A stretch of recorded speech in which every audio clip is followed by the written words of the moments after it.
नमस्कार, मैं स्मृति आपका हार्दिक अभिनंदन करती हूँ आपके अपने channel positive astro with doctor Smriti में। फ्रेंड्स, मैं एक astrologer, numerologist, motivational speaker, teacher और हूँ आपकी एक फ्रेंड जो लेके आई हूँ बहुत सारे प्रेडिक्शन 2023 में आपके लिए।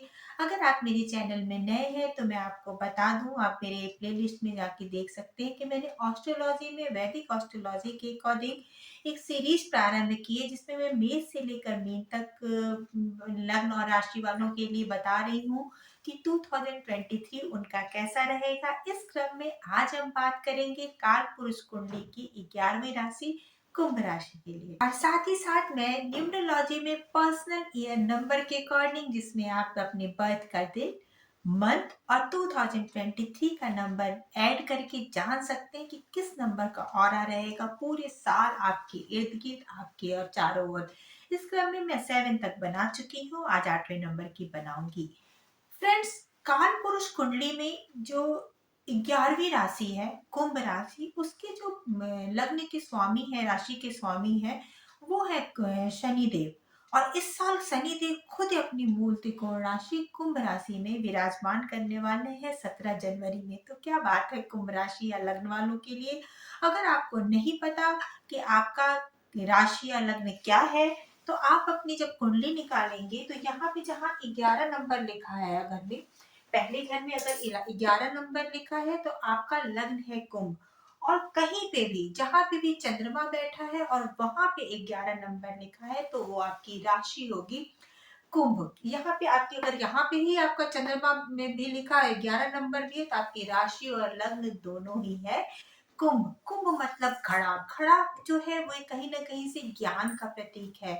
तो कुंभ राशि वाले बहुत ही ज्ञानी होते हैं, बहुत ही ज्यादा संयमी होते हैं, धैर्यवान होते हैं और बहुत ज्यादा ठहराव होता है, क्योंकि शनि देव जो होता है ओल्ड एनर्जी को रिप्रेजेंट करता है, वृद्ध ग्रह है, वृद्ध लोगों को रिप्रेजेंट करता है, वर्कर्स को रिप्रेजेंट करता है। तो इन लोगों के अंदर एक मैच्योरिटी होती है, जैसे कि एक वृद्ध लोगों में होती है। तो एक वृद्ध लोगों की मैच्योरिटी का मतलब ये नहीं है कि आप में ऊर्जा में कमी होती है, क्योंकि हार्ड वर्कर तो कुंभ राशि या लग्न वाले होते हैं। इनसे भी अगर आपके परिचितों में कोई है तो हल्का फुल्का मजाक करने की इनसे हिम्मत मत करिएगा, क्योंकि ये सतही नहीं होते हैं। थोड़ा सा भी उनको बिलो द बेल्ट बातें करना या इस तरह से उनको अपनी डिग्निटी के खिलाफ बात करना उनको बिल्कुल भी पसंद नहीं आता है। तो वो अगर आपको राशि या लग्न वालों के लिए, तो आपका ये साल जानने वाला है बहुत ही अच्छा, क्योंकि आपके खुद लग्नेश, खुद आपके राशि स्वामी आपके मूल त्रिकोण राशि में आने वाले हैं। फ्रेंड, जब भी गोचर का प्रेडिक्शन देखिए तो एक बात का विशेष ध्यान रखिए कि आपने लग्न और राशि दोनों के हिसाब से देखिए। लग्न का इफेक्ट ज्यादा पड़ेगा, जो पहले घर में जो नंबर है उसमें जो नंबर पड़ा है वो लग्न है, तो लग्न का इफेक्ट ज्यादा पड़ेगा, राशि का थोड़ा कम। ये 60-70% लग्न का और बाकी का परसेंटेज आपका राशि को डिनोट करता है। राशि की भी अपनी इंपॉर्टेंट है, क्योंकि चंद्र कुंडली को भी हम इम्पोर्टेंस देते हैं। फिर उसके बाद प्रिडिक्शंस वेरी करेगा, क्योंकि कुंभ लग्न वालों या राशि वालों के सारे लोगों के प्रिडिक्शन एक जैसे तो होंगे नहीं। ऐसा क्यों होता है? क्योंकि आपके नेटल प्लैनेट कहाँ बैठे हैं वो भी आप देखिएगा कि शनि खुद जो आपकी कुंडली में कहाँ बैठा है, और उससे जहाँ पे 11 नंबर गया, कितने ग्रह आगे है, कितने घर पीछे, उससे भी काफी कुछ आपके प्रेडिक्शन पे प्रभाव पड़ेगा। लेकिन क्योंकि ये जो सारी चेंजेस हो रहे हैं वो आकाश में हो रहे हैं, वो स्पेसिफिक आपके बर्थ चार्ट में नहीं हो रहे हैं, और बर्थ चार्ट के अकॉर्डिंग वो अलग अलग लोगों को अलग अलग वेरिएशन देगा। फिर भी जनरल प्रिडिक्शन जो होता है वो काफी कुछ जो होता है वो लोगों को इफेक्ट डालेगा ही डालेगा। अभी तक तो जो शनि देव थे वो आपके 12वें घर में, दसम नंबर मकर राशि में 12वें घर में आपके विराजमान थे। और वहां पर से वो जो है शनिदेव आपको कहीं ना कहीं बहुत थोड़ी सी डिफिकल्टी भी दिए हुए थे। आपने जो नए नए काम स्टार्ट किए हुए थे, बहुत सारी चीजों में आपके अंदर एक दुविधा की स्थिति बनी हुई थी कि जो मैं काम कर रहा हूँ वो किस स्थिति में है। आप एक बीच में अपने परिश्रम करते हुए अपनी लाइफ के मिड में अपने कामों में फंसे हुए थे, जहां थोड़ा सा इल्यूजन या भ्रम भी बना हुआ था। लेकिन 17 जनवरी के बाद आपकी प्रॉब्लम होने वाली है शांत, क्योंकि आपकी जो शनि देव है वो आपके लग्न में आ रहे हैं, खुद आपकी मूल त्रिकोण राशि 11वीं राशि में आ रहे हैं, जो शनि की सबसे कंफर्ट राशि, जब भी शनिदेव अपनी मूल त्रिकोण राशि में आते हैं तो उसका शुभ प्रभाव ही देते हैं। यहाँ पे आने के बाद वो दूसरी दृष्टि डालेंगे अपने पराक्रम स्थान पे, जहाँ पे राहु देव स्वयं पहले से विराजमान है। और राहु को तृतीय स्थान का स्वामी भी माना जाता है, कारक माना जाता है, वहां राहु देव बहुत बली हो रहे, तो पराक्रम तो आप पूरी तरह से कर रहे थे और पूरा अपना 100% आप दे रहे थे, लेकिन अब जो है 18 तारीख के 17 के बाद जो आपका जो समय होगा उसमें आपका विजन क्लियर होना स्टार्ट हो जाएगा कि आपका ये पराक्रम जो जा रहा था वो किस दिशा में जा रहा है, और थोड़े थोड़े रास्ते जो है वो क्लियर होने शुरू हो जाएंगे। तो यहाँ पे जाके शनिदेव आपको हार्ड वर्क कराएंगे। जो लोग भी प्रिंट मीडिया से जुड़े हुए हैं, ट्रांसपोर्ट से जुड़े हुए हैं, या फिर जो लोग भी यूट्यूब से जुड़े हुए हैं, या फिर किसी भी मंच से जुड़े हुए हैं जो सोशल मीडिया के प्लेटफॉर्म में, उनके लिए बहुत ही अच्छा समय है। हो सकता है वो अपनी किसी क्रिएटिव राइटिंग के द्वारा, या फिर अपने किसी प्रेजेंटेशन के द्वारा, या फिर अपनी किसी चीजों के कारण वो बहुत अच्छा फेम पाए, ये फेम की स्थिति बने रहेगी। स्टूडेंट के लिए भी ये समय अच्छा है, क्योंकि हार्ड वर्क यहाँ पे इनको दिखाएगा, ये हार्ड वर्क करेंगे। लग्न का सेटिंग थोड़ा सा कभी कभी निराशा या उदासी की स्थिति भी आपको देता है, तो वो तो स्थिति बनी रहेगी, परंतु आपका पराक्रम भी पूरी तरह से जागृत अवस्था में रहेगा। आप पराक्रम करते रहोगे। राहुदेव वहां से पहले से विराजमान है, जो आपको एक व्यापक क्षेत्र में बहुत ही लार्ज स्केल पर आपको सोचने के लिए कर रहे हैं। आपकी जो ट्रेवलिंग हो रही है, कई लोगों की प्रॉब्लम फॉरेन ट्रेवलिंग हो रही होगी, जो उनके लिए बेनिफिट होगी, बेनिफिशियल होगी। कई लोगों की जो है वो नई नई चीजों में, नई नई टेक्नोलॉजी में जा रहे हैं, उनके लिए भी बहुत अच्छा समय है। जो आईटी फील्ड से जुड़े हुए हैं, जो किसी भी तरह से लेबर इंडस्ट्री से जुड़े हुए हैं, या फिर जो भी कोई भी जो वो लोग जो है जो कि उन लोगों से जुड़े हुए हैं जो कि समाज के निचले तबके को रिप्रेजेंट करते हैं, उनके वेलफेयर के लिए जो काम करें, उनके लिए बहुत ही अच्छा समय है, अपनी नेम और फेम पाने का समय है। और खासकर सैटर्न अगर आपका अच्छी स्थिति में नेटल प्लैनेट भी में भी होगा, तो इस समय आपको महाभाग्यशाली बनने से कोई भी नहीं रोक पाएगा। तो शनि देव आके तीसरी दृष्टि आपकी कर्म स्थान वो पराक्रम स्थान पर डाल के पराक्रम में आपकी वृद्धि करेंगे ही करेंगे। फिर इसकी सातवीं दृष्टि आपके दाम्पत्य स्तंभ में पड़ेगी। वैसे तो शनिदेव की ये जो दृष्टि अपनी नीच राशि ग्रस्त पड़ रही है, लेकिन फिर भी यहाँ पर वो पराक्रम में काफी वृद्धि करेंगे। शनि सैटर्न की यहाँ पे जो स्थिति है वो आपके सप्तम स्थान में पड़ रही है। अभी तक आपके जो गुरु हैं वो आपके षष्ठम स्थान पे पांचवी दृष्टि डाल रहे हैं। जब गुरु का गोचर आपके तृतीय भाव में हो जाएगा 24 तारीख के बाद, 24 अप्रैल से 22 अप्रैल या 24 अप्रैल से, तो फिर आपके साथ जो दाम्पत्य संबंधों में आपका तब तक जो है थोड़ा सा शुष्कपन बना रहेगा, और थोड़ा सा रूखापन बना रहेगा। लेकिन शनि की यहाँ पे दृष्टि कई लोगों को नए रिलेशनशिप में या फिर विवाह के संबंधों में भी वो कर सकती है। विवाह के संबंधों में मतलब जिन लोगों की डिले करा रही होगी, वहां पे जब डिले कराएगी वो, और जब बृहस्पति वहां पे दृष्टि डालेंगे 1 तारीख से यहाँ पर आके, तब उनकी शादी जो होगी वो तय होनी शुरू हो जाएगी। जो लोग पहले से शादीशुदा हैं तो थोड़ी शुष्कता की स्थिति स्टार्टिंग में बनी रहेगी आपके साल में, लेकिन बाद में चल के वो आपके लिए अच्छा एक समय साबित होगी। अभी सैटर्न की दृष्टि को ले रहे तो सातवीं दृष्टि आपके दाम्पत्य स्थान में डालेगी, जहाँ पे आपको कर्म कराएगी। अब 10वीं दृष्टि वो अपने मंगल की राशि पे डालेगी, वहां पे आपको कार्य स्थल में ज्यादा मेहनत भी कराएगी, लेकिन आपको पोजीशन भी दिलाएगी। क्योंकि ये जो है सैटर्न का खुद का घर माना जाता है। काल पुरुष कुंडली में 10वां स्थान जो है वो सैटर्न को मिला हुआ है, तो यहाँ पर जाकर वो निश्चित बात है अपने को आगे बढ़ाएंगे। तो सैटर्न की स्थिति पूरी तरह से आपकी फेवरेबल बन रही है, आपके पराक्रम में वृद्धि कर रही है, आपके कार्यस्थल में आपको पराक्रम की तरफ ले जा रही है, और आपको एक लार्ज विजन दे रही है। अभी तक गुरु जो है आपके धन मार्ग में बने हुए हैं, धन आवागमन की स्थिति बनी हुई है। कई लोगों को नए नए अवसर मिल रहे होंगे, और कई लोगों के कुटुंब में जो है वो जब मार्गी हो ही गए थे, जब से बृहस्पति यहाँ, तो कुटुंब में विस्तार या कुटुंब में कुछ अच्छे कुछ शुभ समाचारों के भी संकेत होते हैं। तो क्लोज जहाँ आपका परिवार है, वहाँ से संबंधित आपको शुभ समाचार मिल रहे होंगे। क्योंकि ये कुछ लोगों का परिवार, जैसे वो परिवार में कोई नया सदस्य आना या फिर परिवार में कुछ एक्सटेंशन होना, कुछ शुभ समाचार मिलना, इस तरह की स्थिति आ रही होगी। फिर ये 8वें घर में जब देख रहे होंगे तो अकल्ट के क्षेत्र में, ज्योतिष के क्षेत्र में, और जो लोग बीमा में जुड़े हुए हैं, इंश्योरेंस में जुड़े हुए हैं, ससुराल पक्ष से आपके संबंध अच्छे बने रहेंगे, बने होंगे गुरु की दृष्टि के कारण।